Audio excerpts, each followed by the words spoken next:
Good morning. ഇന്നത്തെ വിഭവങ്ങൾ കാണിച്ചു തരാം. ചോറിൻ്റെ കൂടെ ഇത് തിലോപ്പിയ മീനാണേ. നമ്മുടെ തിലോപ്പി മീൻ തൊലി കളഞ്ഞിട്ടാണ് നമ്മളിവിടെ വാങ്ങിയത്. ഫ്രോസനായിട്ട് വാങ്ങി വറുത്തതാണിത്. പിന്നെ ഇത് ചിക്കൻ ഫ്രൈ ആക്കിയതാണ്.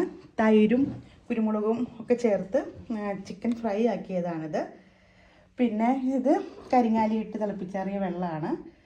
പിന്നെ ഇന്നും സ്പെഷ്യലായിട്ട് ഉണ്ടാക്കിയത് നാടൻ വെള്ളരിക്കയിട്ട് മോരുകറിയാണ്. അപ്പോൾ ഇത് 2 പാത്രത്തിലാക്കി നാടൻ വെള്ളരിക്കയിട്ട് മോരുകറി ഉണ്ടാക്കിയതാണിത്. പിന്നെ പതിവ് പോലെ കട്ടുമാങ്ങ പിക്കിളുണ്ട്. പിന്നെ നെല്ലിക്ക ഉപ്പിലിട്ടതുണ്ട്. പിന്നെ ചെമ്മീൻ ചമ്മന്തി ഉണ്ട്. പിന്നെ ഇത് പാവയ്ക്ക അച്ചാറാണ്. എന്താ പാവയ്ക്ക അച്ചാറുണ്ട്. പിന്നെ ഇത് കട്ടുമാങ്ങ വേറെ തരത്തിലുള്ള മാങ്ങ അച്ചാറാണിത്.